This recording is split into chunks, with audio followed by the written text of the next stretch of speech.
Assalamualaikum warahmatullahi wabarakatuh.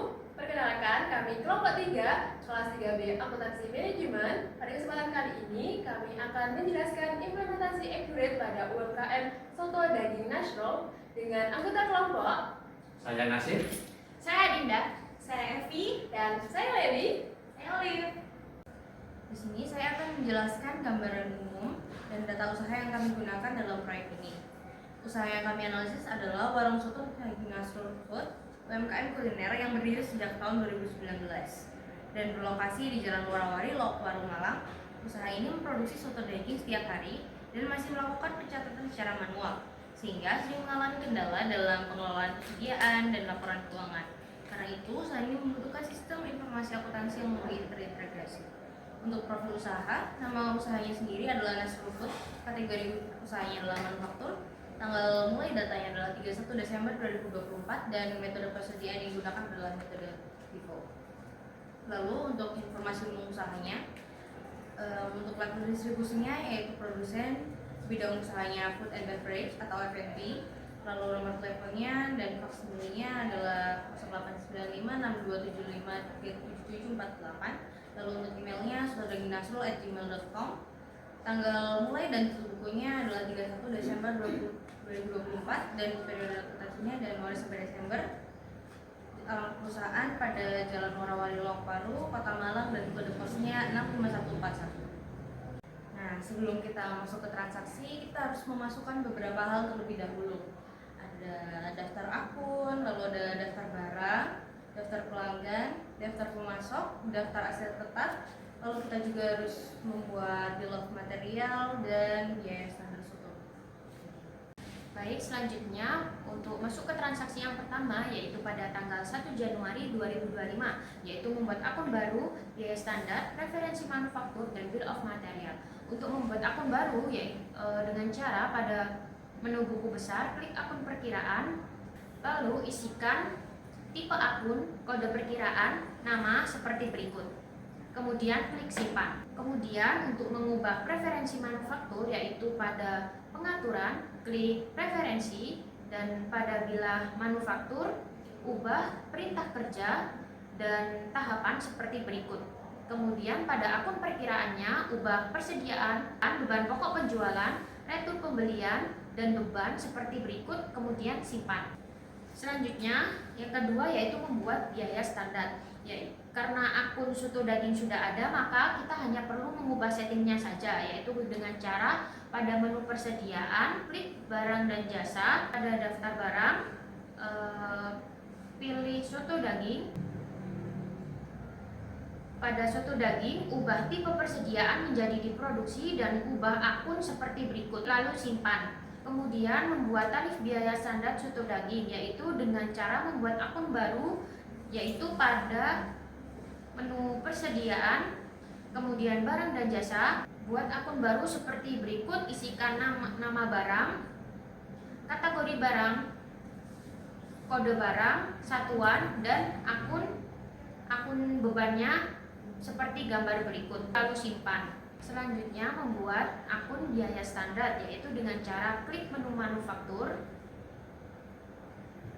pilih standar biaya produksi, kemudian isikan tanggal mulai produksi yaitu pada mulai berlaku, kemudian isikan seluruh produknya pada cari atau pilih seperti berikut dengan memasukkan jenis bahan baku dan harga satuannya, serta biaya-biaya yang diperlukan seperti berikut. Dan pada info lainnya, isikan pada keterangan yaitu biaya standar soto daging. Selanjutnya, untuk membuat bill of material satu porsi soto daging yaitu dengan cara pada menu manufaktur, klik formula produksi, isikan produk utama, kuantitas, pada bahan baku, isikan seluruh bahan baku yang diperlukan serta persentase kuantitas yang diperlukan, dan isikan seluruh biaya-biaya yang digunakan. Selanjutnya, pada info lainnya, pada keterangan isikan formula satu porsi soto daging. Setelah itu akan muncul berapa total bahan baku dan biaya untuk satu porsi soto daging. Kemudian klik simpan. Oke, sekarang kita lanjut. Sekarang kita ke pembelian. Mula-mula kita pergi ke faktur pembelian. Nah, di sini terdapat bintang-bintang warna merah, ini wajib harus diisi. Ambil contoh saja, transaksi tanggal 3, ulangan kemas umum, terus tanggalnya. Nah, di sini wajib dimasukkan barang. Anggap saja bawang putih dengan kuantitas 10 dengan harga 10.000. Nah, ini wajib diisi gudang. Kemudian ke nomor faktur. Ini nomor faktur wajib diisi, dan kemudian tanggal pengirimannya, kapan pengirimannya dikirim. Nah, untuk transaksi kredit itu hanya di save saja. Kalau transaksi tunai harus melalui proses terus pergi ke pembayaran. Nah, ini untuk contoh transaksi tanggal 3 semua diisi. Kemudian ada totalnya, PPN, dan total keseluruhan. Ini nomor formnya. Saya akan menjelaskan untuk tahap manufakturnya. Yang pertama, pergi ke manufaktur, terus pilih rencana produksi. Di sini kita mengisikan nama produksi yang ingin dibuat dan juga klik icon search pada cari atau pilih untuk memasukkan akunnya. Kemudian isikan kuantitas, tanggal mulai, dan juga tanggal selesai. Kemudian klik lanjut.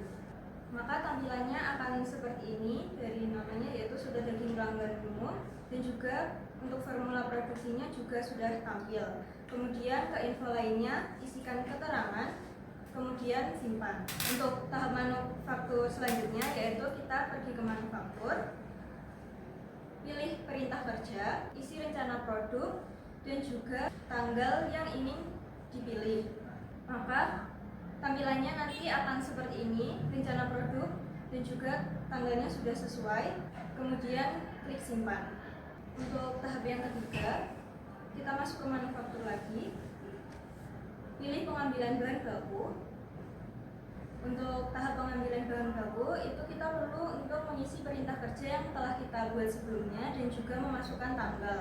Terus nanti akan ada ambil, di sini kita bisa ambil dan pilih bahan baku yang belum diambil. Nanti di sini kita centang semua bahan yang ingin kita ambil, kemudian klik lanjut. Maka secara otomatis tampilannya akan seperti ini. Kemudian lanjut ke info lainnya, kita isi keterangan, lalu kita simpan. Untuk tahap yang keempat itu kita masuk ke manufaktur, kemudian pilih persiapan bahan baku. Kemudian kita isi tanggal yang dibutuhkan sesuai dengan yang ada di soal, kemudian klik ambil. Ubah tanggal sesuai dengan tanggal pengambilan. Apabila nanti sudah muncul, kita centang, kemudian klik lanjut. Nah, maka tampilannya akan seperti ini. Kemudian kita ke info lainnya, isikan juga keterangan, kemudian simpan. Untuk tahap yang terakhir, kita masuk ke manufaktur, kemudian pilih penyelesaian barang jadi. Di tahap penyelesaian barang jadi ini, kita mengisi perintah kerja yang telah kita masukkan sebelumnya dan juga tanggalnya. Kemudian jangan lupa untuk mengisikan kuantitas dan juga gudang yang akan digunakan. Apabila sudah, klik lanjut. Maka tampilannya akan seperti ini.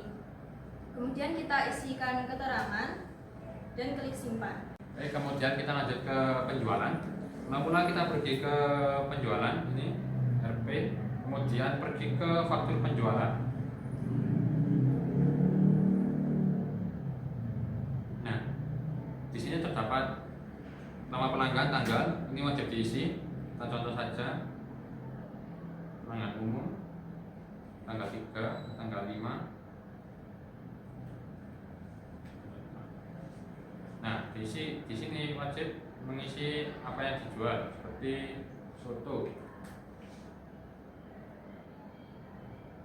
Nah, di sini dijual dengan kuantitas berapa, harga berapa, kemudian ada diskon apa tidak, dan dikeluarkan dari gudang mana. Anggap saja soto daging 10. Nah, di sini wajib diisi tanggal pengirimannya kapan. Kemudian jika pelanggan membeli secara tunai, langsung kita proses pembayaran. Jika pelanggan membeli secara piutang, kita simpan saja. Dan untuk contohnya, contoh hasilnya,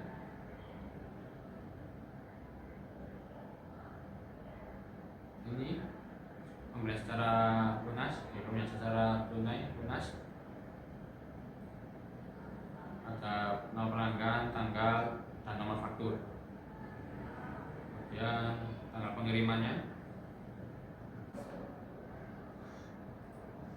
Oke, setelah semua transaksi sudah selesai dilakukan, selanjutnya yang paling terakhir yaitu tidak lupa untuk melakukan proses akhir bulan. Nah, itu di bagian perusahaan, lalu dimasuk ke proses akhir bulan.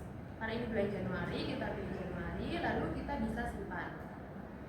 Kemudian kita bisa lihat nih jurnal yang dihasilkan. Itu proses akhir bulan ini untuk mencatat jurnal penyesuaian dan juga jurnal publikasinya.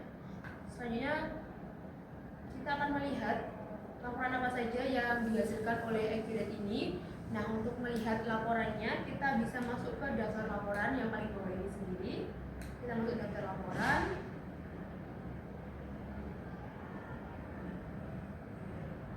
Nah, di sini banyak sekali laporan-laporan yang bisa diakses dan dihasilkan oleh Accurate. Di sini saya akan menjelaskan beberapa. Yang pertama adalah laporan laba rugi. Kita isikan untuk bulan Januari 2025.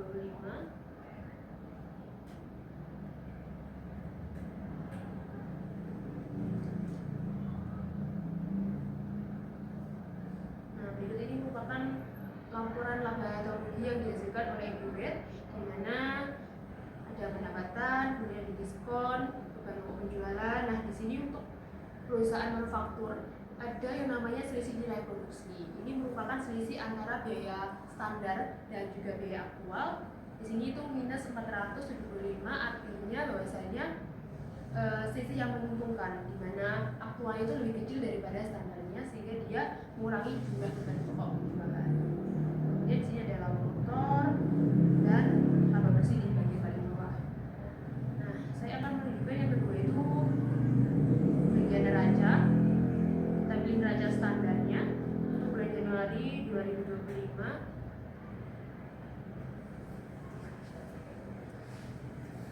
Nah, ini merupakan neraca yang dihasilkan oleh National Food ini. Kemudian di sini saya ingin menjelaskan sedikit mengenai rasio keuangan dari UMKM ini. Kita buka di sini, kita pilih rasio bulan Januari 2025. Kemudian kita tampilkan. Nah, ini merupakan rasio keuangannya. Di sini ada likuiditas mengenai bagaimana perusahaan bisa membayar utang lancarnya dengan aset lancarnya. Ini cukup bagus angkanya, kan rasio 11 kali, artinya asetnya 11 kali lebih banyak daripada utang lancarnya. Kemudian di sini rasio solvabilitasnya seberapa besar asetnya dan ekuitasnya didanai oleh utang, itu angkanya cukup kecil, jadi cukup aman bagi perusahaan. Kemudian rasio aktivitas ini menggambarkan aktivitas perusahaan selama 1 bulan ini bagaimana. Rasio redeemable turnover ini angkanya cukup bagus. Kemudian yang terakhir di sini ada rasio profitabilitas yang menggambarkan berapa margin dari laba kotor, laba bersih, kemudian ROA dan ROI-nya itu seperti apa. Sekian presentasi dari kelompok kami. Mohon maaf bila ada salah kata. Wassalamualaikum warahmatullahi wabarakatuh. Terima kasih.